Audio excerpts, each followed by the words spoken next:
À la page 44 du chapitre 3 de mes notes de cours, on résout la situation 4 de la section 1.9 de Séguin, situation intitulée « Promenade en chaloupe » que vous pouvez lire à la page 102 de Séguin.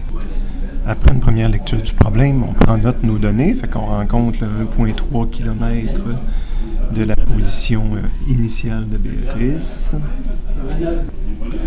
le 70 degrés de sa position, après ça sa position finale 1.2 avec son angle. Donc ça c'est les chiffres que je rencontre. Évidemment on me demande quel est le déplacement de Béatrice.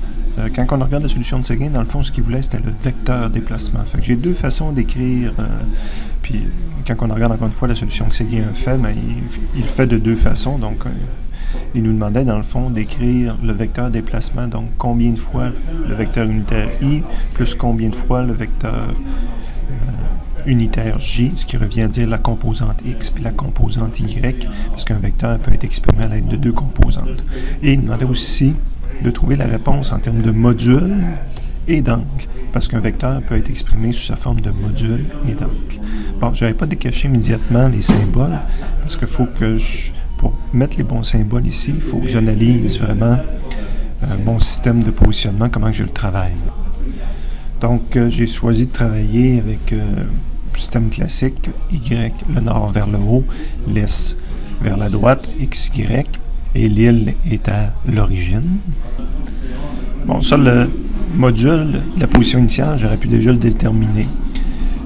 D'identifier clairement que c'était R initial. C'est l'angle qui me donne un peu de misère, ça veut dire qu'elle est à 1,3 km de l'origine avec un angle de 70 degrés à l'est du sud. Le sud est vers ici, l'est est vers là. 70 degrés à l'est du sud, ça veut dire qu'on est en train de me donner l'angle qui est ici.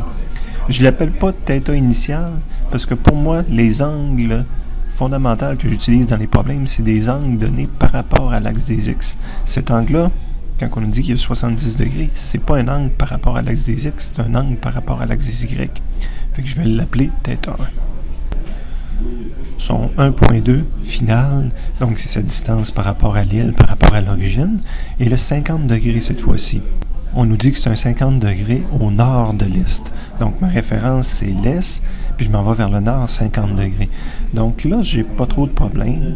J'ai un vecteur de 1.2 de long, puis l'angle, c'est vraiment un angle donné par rapport à l'axe des X. Donc lui, je l'appelle vraiment θ final.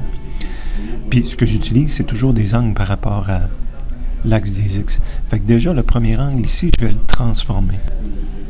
Parce que je vais vouloir connaître l'angle par rapport à l'axe des X. C'est la géométrie simple, le θ initial que je vais préférer avoir dans mon problème, ben, je m'aperçois que c'est 90 moins θ1 ou 270 plus θ1.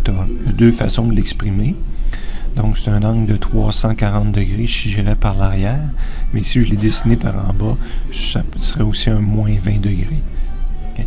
Donc, il ne faut pas oublier quand on tourne dans le sens contraire du naturel pour mesurer un angle, ben, on l'exprime comme une valeur négative. Donc, ça, c'est de la géométrie de base, la revision au besoin.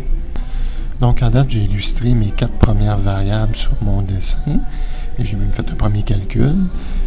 On me demande le déplacement, donc c'est de partir un vecteur de ma position initiale, qui était ici, et d'envoyer un vecteur jusqu'à la position finale, et c'est le vecteur delta R, qu'on va me demander ces deux composantes, ou encore, fait que le delta R est illustré, et le module, si jamais je vais sous forme de module, le module, ben, c'est la longueur de ce vecteur-là, puis l'angle, c'est l'angle par rapport à l'axe des X. Donc j'ai illustré toutes mes variables. Je suis maintenant à l'étape de résoudre mon problème, de trouver les outils que je vais utiliser. Je regarde mes points d'interrogation, toujours le même truc que je prends. Je cherche un delta R. Enfin, je vais aller voir sur mes résumés qu'est-ce qui pourrait m'aider à solutionner ces points d'interrogation-là. Je suis dans le résumé pour le chapitre 3. Au début, c'est la révision des vecteurs. Je cherche du delta R, je descends. Jusqu'au temps que j'arrive à delta R. Donc, j'ai deux formules ici qui semblent m'intéresser. Donc, le delta R, ça se calcule à partir du delta X et du delta Y. Donc, je vais travailler avec ça. De retour à mon problème, la vraie façon de calculer, ça va être de partir de ça, dire je vais calculer un delta x, un delta y. La première formule qu'on avait, je la note quand même pour se rappeler que le déplacement, dans le fond, c'est un delta, donc c'est R final moins R initial. Donc ce vecteur-là correspond à R final moins R initial. Si vous retravaillez cette équation-là et que vous envoyez le R initial de l'autre bord, c'est l'équivalent de dire que R final est égal à R initial est rendu de ce côté-ci plus delta R. Donc le R final, le vecteur qui est ici, c'est l'équivalent de lui plus lui. Algèbre vectorielle, l'addition selon un triangle, c'est respecté. Mais ce n'était pas strictement nécessaire dans le problème ici. Petit rappel par rapport au chapitre 1 ici, il faut que je calcule delta x, delta y. C'est x final moins x initial, puis y final moins y initial. Comment que je fais pour calculer mes x alors que je ne les connais pas? Il faut réaliser que ça se trouve avec les composantes selon x, selon y de mes deux vecteurs, R initial et R final. Donc on va aller dans le résumé, dans la partie où on parle des vecteurs. Donc effectivement, je ne connais pas mes composantes selon x, selon y, mais je connais, pour chacun de mes vecteurs, je connais toujours sa longueur et son angle. Je vais aller chercher les composantes selon x, selon y. Fait que je vais utiliser les formules qui sont ici. Donc, de retour à mon problème, je veux calculer les x pour pouvoir calculer le delta x qui est là. Donc, je prends la composante selon x et je l'applique en premier au x final. Donc, le module, le x final, c'est lié à la position finale. Son module, c'est r final, cos, puis fois son angle, θ final. Quelqu'un qui veut avoir des chiffres s'apercevrait qu'immédiatement ici, il pourrait mettre des chiffres. Personnellement, je ne le fais pas, mais je le fais pour mes étudiants. Et j'ai besoin aussi du x initial pour pouvoir calculer, mais j'applique ça au vecteur r initial. Donc, x initial, le module, c'est r initial, puis son angle. Quelqu'un qui veut des chiffres peut faire le calcul. Je veux calculer delta y également, donc je vais avoir besoin de faire la même chose pour les y. Donc, la composante d'un vecteur selon y, je ramène ma formule de mon résumé. Pour y final, c'est le module de r final fois son angle. On est capable de mettre des chiffres si on veut. Pour y initial, c'est le module de r initial fois son angle. On est capable de mettre des chiffres, d'avoir une réponse. Donc maintenant, on a 4 chiffres ou 4 équations que je peux ramener ici, que je peux ramener dans la première. Donc, c'est la prochaine étape que je fais. Là. Toutes mes équations 3 dans 2 dans 1. Fait que personnellement, je réécris la 1 ici. Delta R est égal à delta x. Delta x, c'était ça moins ça, qui se trouve être les choses que j'ai ici. Fait que, personnellement, étant donné que j'aurais pas fait les calculs, mais j'aurais écrit que c'est R final cos θ final, mon x final, moins x initial, mais c'est ça, moins R initial cos θ initial, et tout ça, c'est mon i qui est ici, plus le delta y, donc plus mon delta y. Delta y, c'est y final, y final, c'est ce qui est écrit ici, donc R final sin θ final, moins y initial, donc j'ai moins, mon y initial, c'est R initial sin θ in. Et j'aurais mis les chiffres juste à ce moment-là. J'aime mieux calculer toutes mes choses à la fin totalement pour traîner d'erreurs d'arrondissement.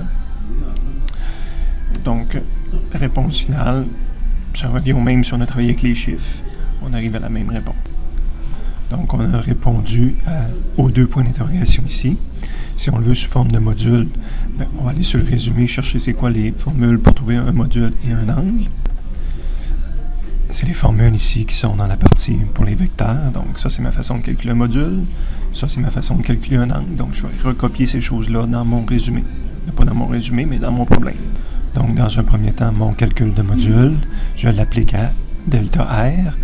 Donc la composante x, c'est delta x. La composante y, c'est delta y. Je mets mes chiffres, puis donne ça dans une calculatrice, j'obtiens ma réponse. Et l'angle, je copie la formule qu'on a vue sur le résumé. Je l'applique au déplacement à delta R, donc je veux l'angle de delta R, c'est tangente moins 1. Je fais attention à bien identifier, bien travailler mes choses, c'est AY. Donc c'est delta Y sur delta X. Je traîne les signes, delta X était négatif, delta X moins 450, donc le delta X est négatif. Il faut que j'utilise les signes, je rentre ça dans une calculatrice et j'obtiens comme réponse ceci. Je vous montre un peu la calculatrice que j'ai utilisée.